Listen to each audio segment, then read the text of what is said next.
Donc, la Sûreté du À Québec cette main, ici, oui, en fait. aussi. Ça, on va le voir. Jean-François. Il est dedans, Jean. Ah, ok, c'est beau. Laisse-moi aller, tu vas voir, tu vas le voir. Le barreau de la province de Québec OK. À cette même époque, les élus siégeant à l'Assemblée législative ont opté pour l'abandon du terme honorable, parce que ce terme-là, ça venait d'Angleterre, le terme honorable, choisissant d'utiliser simplement le terme monsieur. Monsieur le ministre, monsieur le président, c'est comme ça qu'il s'appelle à l'Assemblée nationale, alors qu'ailleurs, c'est honorable. Mais pour être honorable, il faut être honorable. Ben, c'est ça, mais c'est parce qu'ils sont un peu honorables, fait qu'on a décidé d'enlever. Ils savaient. Joke à part. Bon, là, on peut voir les définitions je vous invite à aller voir les définitions du dictionnaire Larousse sur honorable et messieurs. Les définitions sont différentes aussi. J'avais pris la définition à ce moment-là dans un Larousse qui datait de 2008. Autre point étonnant, la Sûreté du Québec a perdu son titre de Sûreté provinciale du Québec en 1968, soit la même année que l'éradication du Conseil législatif, pour devenir la Sûreté du Québec, purement et simplement. Quand on lit la loi sur la police, on voit qu'ils disent à l'article 50 que la SQ, c'est un corps de police national. Alors que le Parlement canadien a adopté la motion comme quoi on était une nation seulement à partir de 2006. Pourtant, on parle de nation depuis longtemps dans les lois. C'est absolument incroyable. Voilà. Mais ça ne veut pas dire que cette motion-là est bonne, est valide à Ottawa. Là. Ça ne veut pas dire qu'elle est valide. Je ne la trouve pas du tout. Pas au sens de la Constitution, parce que dans la Constitution du Canada, on n'est pas encore une nation. Il aurait fallu que ce soit reconnu en 82 pour adopter cette motion-là en 2006. C'est tout délictuel. Tout au complet. Délictuel. Donc, l'un des points les plus importants est ce que René Croteau, gestionnaire qui a œuvré à divers paliers du mouvement Desjardins de 1946 à 91, a écrit dans son livre « Un patrimoine coopératif défiguré et dénaturé », je le lis ici. ISBN 2-89-544-064-6, où il mentionne que la coopérative des Caisses Desjardins est devenue une banque. Les membres n'étant plus souverains. Là, on peut voir les organigrammes aux pages 82 et 83. Avant ça, on voyait que c'était les membres qui étaient souverains au bout de la page. Maintenant, c'est plus rien que 15 membres avec le président qui sont souverains. Ils ont inversé la pyramide. Ils nous ont volé cette coopérative-là. On va voir c'est qui est dans le coup. On va voir ça. Donc, les membres n'étant plus souverains, on constate l'idée générale du gouvernement du Québec dirigé par le Parti québécois dans un document de 1996 intitulé « La volonté de réussir », où l'on peut lire au chapitre 3 portant sur le développement durable des richesses naturelles à la section secteur financier, l'énoncé des objectifs suivants. 1. En continuant à renforcer le contrôle de son secteur financier, le Québec élargira considérablement l'éventail de ses choix en matière de développement économique. 2. Avec le rapatriement de tous les pouvoirs actuellement sous juridiction fédérale, le gouvernement du Québec possédera enfin tous les leviers de contrôle nécessaires à une véritable consolidation des institutions financières, banques, coopératives d'épargne et de crédit, sociétés de fiducie, compagnies d'assurance, firmes de placement et gestionnaires de fonds. 3. Maintenir le caractère privé des institutions financières. Comme monsieur me disait tout à l'heure, les banques sont devenues privées. Hein? C'est le but du gouvernement, c'est de tout rendre privé. Comme ça, on contrôle bien mieux que le peuple ne peut plus. Rien qu'une parenthèse, avant, toutes les banques, tout ce qui était gouvernemental, comme la Banque du Canada, était dans les pages bleues. Ça fait des années là, que tu vois, la Banque du Canada n'est plus là. Hein, ouais. Aujourd'hui, on appelle ça PPP, Partenariat public-privé. Oui, donc, oublier les institutions gouvernementales. C'est ça. Ensuite des de corporations. 4.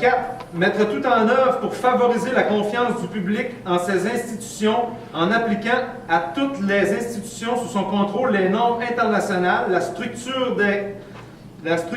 des capitaux, banques et des règlements internationaux. 5. Encourager l'ensemble de la population à épargner, faire en sorte que la souveraineté du Québec devienne le moteur d'une capitalisation forte permettant à nos institutions financières d'envisager une véritable expansion sur une base sécuritaire. Une expansion, il veut dire quoi? Qu'on va conquérir l'Ontario? Je n'en ai aucune idée de ce qu'il voulait dire par là, mais c'est c'est vraiment en prenant les caisses des jardins, tu vas voir l'exemple que René Marcel Sauvé il a donné, là. Tu vas voir c'est à quel impact que ça a eu de faire ça. C'est un des exemples que je peux voir. Mais c'est sûr que je ne peux pas tout expliquer en détail pourquoi est-ce qu'on fait certaines choses. Il y a à peu près qu'eux autres qui peuvent tout savoir. C'est pas évident. C'est l'expansion de l'économie, vous savez, et c'est pour ça que c'est le Luxembourg, présentement, qui détient toute la richesse du Québec. Le Grand-Duché de Luxembourg. C'est pas compliqué, c'est là. La fortune du Québec, il l'a pas. Oui, c'est intéressant. Vous l'expliquerez éventuellement. OK. René Marcel Sauvé, qu'on a parlé tantôt, géopoliticien, explique d'ailleurs dans l'un de ses écrits cités précédemment que la présence de banques sur le territoire québécois avait davantage d'importance au niveau géopolitique qu'une présence militaire. C'est pour ça qu'on a créé les banques Desjardins, qu'on les a transformées en banques. Comme ça, on est capable de dire au gouvernement d'Ottawa, « Wow, minute, tenez-vous tranquille, on est assez dangereux, on a le pied pesant, on a une banque qui vaut plusieurs milliards. » Puis ça, on pourrait même prendre aussi en exemple le Fonds de solidarité FTQ qui vaut des milliards. C'est toute la mise en valeur. Le Québec, tranquillement, il a adopté des lois qui a créé une mise en valeur qui fait qu'il devient état de fait. Là, ben, à un moment donné, Hydro-Québec, c'est un très bon exemple aussi. Hydro-Québec, c'est immense. C'est des écoles. Il y a plein d'exemples comme ça qu'on pourrait donner. Il y en a des dizaines et des dizaines. C'est toutes des choses que le... Tout ce qu'ils appellent ça. Tout ce qui est payant. J'ai rien contre ça qui se développe le Québec. Tout ce qui est payant. Qui se développe le Québec, mais pas dans un but séditieux. Puis là, avec l'analyse de l'ensemble des choses, on se rend compte que c'est toujours séditieux. Puis en plus de ça, dans le préambule de la L'acte de l'Amérique du Nord britannique, ils disent bien que les provinces et le Canada doivent se développer sous la rose. Je vais utiliser cette expression-là, donc sous l'Angleterre. Vous savez que vos plaques automobiles, il est écrit « Je me souviens », hein? Mais est-ce qu'il y en a ici qui savent le reste de la phrase? Non. Je me souviens plus de rien. Mais c'est, en réalité, sérieusement, c'est « Je me souviens que né sous le lys, la France, le lys, je crois sous la rose comme croire, je crois sous l'Angleterre. » OK? Donc, on a été colonisé, qu'on le veuille ou non, qu'on l'accepte ou non. Mais on a perdu la protection de la reine. Exactement. Voilà. Puis, On n'est plus protégé c'est ça. de rien. Puis tout ça, tous ces développements-là se font au détriment du préambule de la Constitution qui est encore valable. On doit encore se développer. Juste une interruption, parce que vous savez qu'au bout du compte, malgré tout ce qui est exposé devant vous les mentionnez à plusieurs reprises, le but du grand jury, c'est de décider si des accusations criminelles doivent être portées. Donc, le bouquin qui est là, grâce à la lumière de ce qui est offert ici, M. le Président, il prend note qu'il va y avoir donc, selon les dispositions générales, l'article 22,1 en organisation, infraction de négligence. Et puis, on va aussi utiliser l'article 22.2 qui est autre infraction et l'article 23 qui est complice après le fait. Donc, je vous lis ça bien vite. S'agissant d'une infraction, donc, pour la poursuite, exige la preuve de l'élément moral de négligence qui est faite dans ce cas ici. Toute organisation est considérée comme y ayant participé d'une part lorsque ses agents, dans le cadre de cette attribution, ont une conduite par action ou omission qui, prise individuellement ou collectivement, avec celle d'autres de ses agents agissant également dans le cadre de leurs attributions, vos participations de sa perpétration. D'autre part, le cadre supérieur dont relève le domaine d'activité de l'organisation qui a donné lieu à l'infraction où les cadres supérieurs collectivement se sont écartés de façon marquée de la norme de diligence qu'il aurait été raisonnable d'adopter dans des circonstances pour empêcher la participation à l'infraction. Je pense que c'est exactement le cas des jardins. Oui, exactement, c'est parfait. C'est pour ça qu'on va mettre l'article 22.2, donc organisation faute d'infraction et complice après le fait. 21, 22.2 Et 23 et 23. du code criminel. Et évidemment, il n'y a pas d'immunité pour les co-auteurs qui sont partis. Donc, je peux continuer, M. le Président? Oui. OK.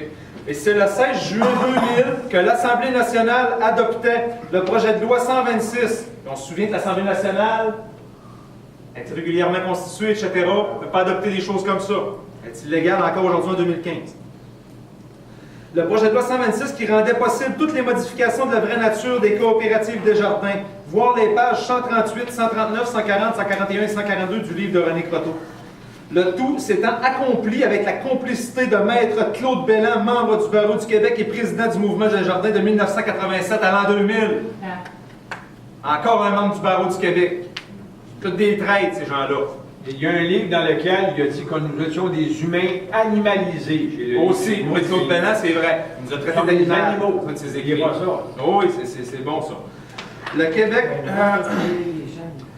Donc, le Québec n'a pas simplement perdu son statut légal, mais aussi sa légitimité. À l'article 5 du chapitre de loi 20.2 qu'on a parlé ce matin, l'Assemblée nationale dit qu'elle tient sa légitimité de la volonté du peuple qui habite son territoire, donc par le suffrage universel. Avec ce qui va suivre, on détruit carrément la légitimité de l'Assemblée nationale quand même que le monde ira voter en masse. Il y a toute constitution aussi. Ouais. La 32e législature était irrégulièrement constituée.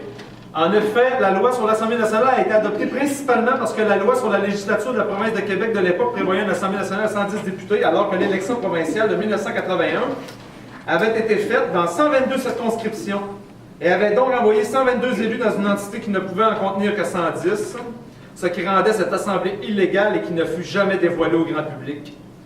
Voir extrait de la commission parlementaire du 16 décembre 1982, voir aussi les articles 5 et 6 de la loi sur la législature.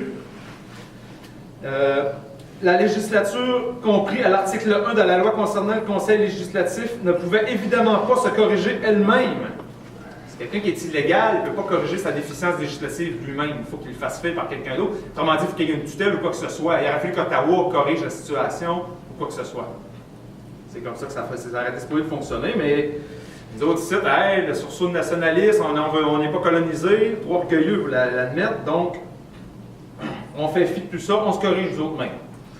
Rappelons que seulement pour avoir ajouté des sièges illégalement, même en 2015, l'Assemblée nationale ne peut toujours pas apparaître comme une institution en règle et démocratique et viole par le fait même les lois internes du pays ainsi que les lois internationales. Les 122 circonscriptions sur lesquelles s'est tenue l'élection du 13 avril 1981 n'a jamais fait l'objet d'une sanction de la part du lieutenant-gouverneur, même si elle avait pour effet de modifier la constitution de la province, et ce, contrairement au pouvoir prévu à l'article 92.1. Donc, je continue. La 33e législature maintenant, là on vient de parler de la 32e, là on va parler de la 33e législature, qui a fait adopter la loi modifiant la loi sur les tribunaux judiciaires. C'est elle qui a fait adopter la loi qui modifiait la loi sur les tribunaux judiciaires. Okay? On sait qu'elle est illégale aussi, cette législature-là. En vue d'instituer la Cour du Québec, loi du Québec 1988, chapitre 21. Loi qui modifiait aussi certains éléments de la Cour supérieure, voire les articles 16 à 30. Loi qui modifiait aussi, puis on peut aller voir aussi la loi du Québec 1970, chapitre 7, et l'article 22B. Du Code de procédure civile. Parce qu'on peut penser que la Cour supérieure, elle, vu que sur une juridiction de commune-là, une juridiction du fédéral, elle est constitutionnelle. Mais l'article 22B du Code de procédure civile stipule que les cours municipales, les cours d'appel, tout ce qui est sur le territoire du Québec, les cours du Québec et la Cour supérieure sont tous régis sous un certain nombre de règles ou de lois du Parlement du Québec. Donc même la Cour supérieure est de facto, peu importe qu'elle soit sur juridiction fédérale ou parce qu'ils n'ont pas le choix, parce que le Québec est compétent en matière d'administration de la justice à l'article 92.14 dans la Constitution. Donc le Parlement de Québec n'a pas le choix de donner son assentiment à la Cour supérieure pour instituer ses jugements et faire tout ce qu'ils veulent sur le territoire du Québec. C'est tout uni, ça, ils n'ont pas le choix. Donc, puis on peut se référer aussi au renvoi sur l'article 98 de la loi constitutionnelle de 1867, Cour d'appel du Québec, dossier 500-09-0246-18-142. C'est tous des liens que le jury peut prendre connaissance. Ça va vous aider à apporter des lumières à ça. Donc, cette 33e législature-là était aussi irrégulièrement formée. Il découle de ce qui précède que la 33e législature ne pouvait validement adopter la loi instituant la Cour du Québec, voire le paragraphe 57 du renvoi relatif aux droits linguistiques au Manitoba. Okay? La Cour suprême dit bien que pour pouvoir adopter des choses, il faut qu'on soit conforme. Ça, on le retrouve dans ce renvoi-là. Donc, c'est ça. Là, ça, c'est en train de déclarer que notre traitement est illégal. C'est ça qu'il faut comprendre. Oui. Bon, oui. Je vais pas... Les législatures, c'est un attroupement dans l'Assemblée nationale, dans la Chambre. C'est un attroupement illégal. Pas nous autres sites, l'Assemblée nationale. Bon, donc, On rajoute l'article. Oui, là. oui, ça c'est cheval de bataille, ok? On va l'écrire ça. Article 66 du Code criminel, infraction contre l'ordre public, punition d'un attroupement illégal, est coupable d'une infraction punissable sur déclaration de culpabilité par procédure sommaire, donc on pourrait le faire immédiatement, une procédure sommaire, encore pas dit c'est quoi. On peut faire une procédure sommaire ici même. Quiconque participe à un attroupement illégal, donc, ce qui me permet, je vais être obligé de faire une déclaration ici, là. On procède ex parte. On procède ex parte. Donc, pour l'Assemblée nationale du Québec, peu importe le nom commercial, le numéro de cause, là.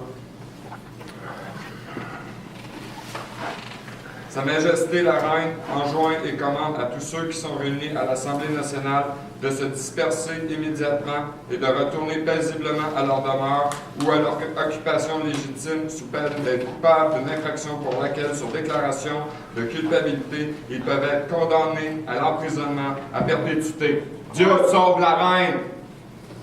Dieu sauve la Reine. Un instant. Le fait d'empêcher une violation de la paix, l'article 30 des dispositions générales du Code criminel, quiconque est témoin d'une violation de la paix fondée à intervenir pour empêcher la continuation ou le renouvellement. C'est assez clair. Il y a une proclamation royale qui vient d'être faite devant vous. C'est ça. Écoutez, ce que Jean-François vient de vous lire, je vais vous demander si vous voulez l'adopter. On va expédier justement ces accusations-là et justement conformes au code criminel. On va expédier ça à l'administration judiciaire et à l'administration législative. Ça ne veut pas dire qu'ils vont s'en aller chez eux et qu'ils vont abandonner l'Assemblée nationale, mais ça veut dire que là, ils sont mis devant le fait accompli, qu'ils sont en défaut. On verra ensuite. Comme un policier te dit les mains dans les airs, ben, si tu ne lèves pas, ben, tu as des conséquences. Je vous recommande d'adopter justement ce qui a été proposé. Donc, ce sera dans le jugement de toute façon. Est-ce que c'est à l'unanimité? Non, on ne l'a pas à l'unanimité. Il y a des gens qui vont regarder en différé devant des premiers jurés si ça va être dans le jugement.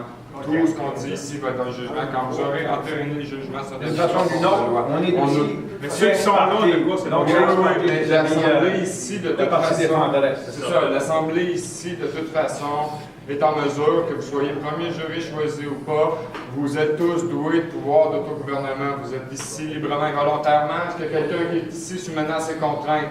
Est-ce que quelqu'un qui est un agent de l'État? Vous êtes relevé de vos fonctions d'une manière ou d'une autre. On vous remercie de vos services. Vous êtes ici à titre personnel et privé. Bienvenue dans notre association. On accepte votre accord final, c'est comme ça que ça fonctionne. Donc, je vais continuer. Oui, merci. Merci. C'est ça.